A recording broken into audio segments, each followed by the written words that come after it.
Hi, I'm Becky Lyons. Welcome to Jesus Speaks in the Book of Mormon and in Dreams. So today we are reading from Alma chapter 17. And we are reading, yesterday we read the first 20 verses, and today we're going to read the last 19 verses. And I'll just read to you the synopsis so you know what's going on. The sons of Mosiah have the spirit of prophecy and of revelation. They go their several ways to declare the word of God to the Lamanites. Ammon goes to the land of Ishmael and becomes the servant of King Lamoni. Ammon saves the king's flocks and slays his enemies at the waters of Sebus. And as Ammon entered the land of Ishmael, the Lamanites took him and they bound him up, as was their custom to bind up all the Nephites who fell into their hands, and carry them before the king. And thus it was left to the pleasure of the king to slay them, to retain them in captivity, or to cast them into prison. So when the king found someone on their property, the king would either kill the person immediately, or he would take them into captivity and put them in prison, or the king would cast them out of the land, depending on his will and pleasure. Thus Ammon was carried before the king, who was over the land of Ishmael, and his name was Lamoni, and he was descendant of Ishmael. So I forgot to tell you at the beginning of the chapter, all the sons of Ishmael, they prayed, and God told them all to go to a separate part of the land to preach the gospel. So Ammon's here by himself to preach to King Lamoni and his people. And the king inquired of Ammon if it was his desire to dwell in the land of the Lamanites or among his people. And Ammon said to the king, Yea, I desire to dwell among this people for a time, yea, and perhaps until the day I die. It came to pass that King Lamoni was much pleased with Ammon, and caused that his bands should be loosed, and that he should take one of his daughters. So the king wanted Ammon to take one of his daughters to marry to wife. But Ammon said unto him, Nay, no, king, but I will be your servant instead. Therefore Ammon became a servant to King Lamoni. It came to pass that he was set among the other servants to watch the flocks of Lamoni according to the custom of the Lamanites. After he had been in the service of the king for 3 days, as he was with the Lamanish servants, going forth with their flocks to the places of the water, which is called the water of Sebus, all the Lamanites drove their flocks hither, that they may have water. Therefore, as Ammon and the servants of the king were driving forth their flocks to this place of water, behold, a certain number of the Lamanites, who had been with their flocks to water, stood and scattered the flocks of Ammon and the servants of the king, and they scattered them insomuch that they had fled many ways. Now the servants of the king began to murmur, saying, Now the king will slay us and kill us, as he has our brethren, because their flocks were scattered by the wickedness of these men. And they began to weep exceedingly, saying, Behold, our flocks are scattered already. Now they wept because of the fear of being slain and killed. Now when Ammon saw, his heart was swollen within him with joy. For, said he, I will show forth my power to these my fellow servants, or the power which is in me. In restoring these flocks unto their king, I may win the hearts of these my fellow servants, that I may lead them to believe in all my words. So next, and now these were the thoughts of Ammon, when he saw the afflictions of those whom he had termed to be his brothers. He flattered them by his words, saying, My brethren, be of good cheer, and let us go and search the flocks. We will gather the flocks back together, and bring them back to the place of this water. And thus we will preserve the flocks unto the king, and he will not slay and kill us. It came to pass that they went in search of the flocks, and thus they did follow Ammon, and they rushed forth with much swiftness, and did heed the flocks of the king.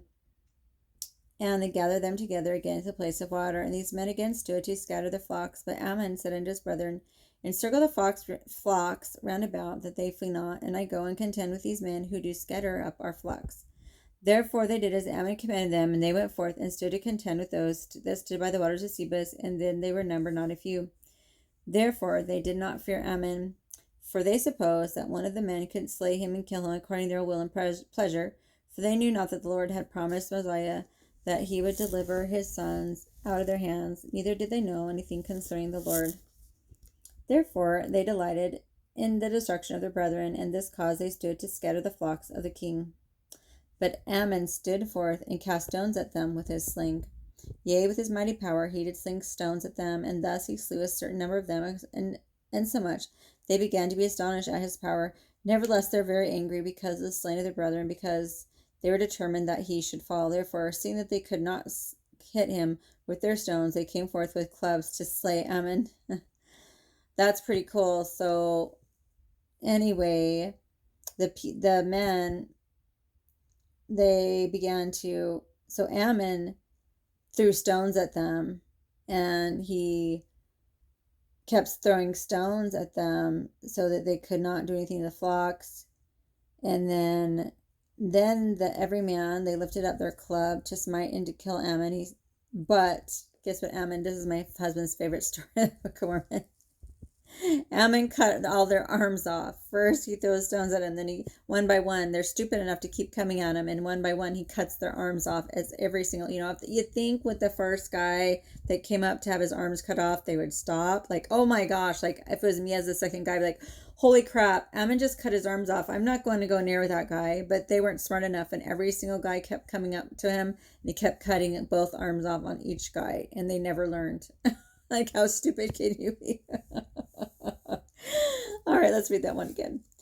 But behold, every man that lifted his club to smite Ammon, so each man came after him with the club, he smote their arms off. Ammon smote their arms off with his sword. He did withstand their blows by smiting their arms with the edge of his sword, insomuch they began to be astonished and began to flee before him. Yea, they were not a few in number, and he caused them to flee by the strength of his arm. Now the 6 of them had fallen by the sling, but he slew none, save it were their leaders, with his sword. And he smote off as many with their arms as were lifted against him, and they were not even a few. And when he had driven them afar off, he returned, and they watered their flocks, and returned them to the pasture of the king. And then he went into the king, bearing all the arms. So he picked up all the arms of all the men he slew. He slew all the men's arms that he cut off.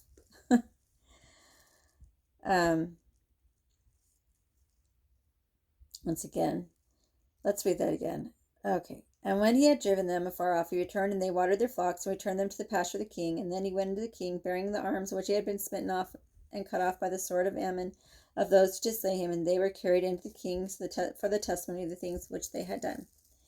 So that's the end of our story there. Anyway, Ammon's pretty bad, a bad A, man. He's pretty awesome. Don't mess with Ammon. They learned their lesson, didn't they? First, Ammon casted stones at them. He had a slingshot, and he was like hitting them with the stones. Then they came up to him to try to kill him with their clubs, and then he cut off all their arms. And anyway, so the king was really happy because Ammon defended his flocks, and none of his flocks were touched because Ammon saved the king's flocks. So it's awesome. And anyway, we'll read the rest of the story tomorrow. That's the end of that chapter.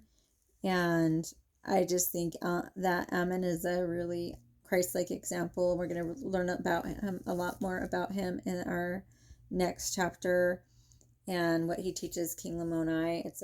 These are really good chapters that are coming up. So I'll talk to you tomorrow.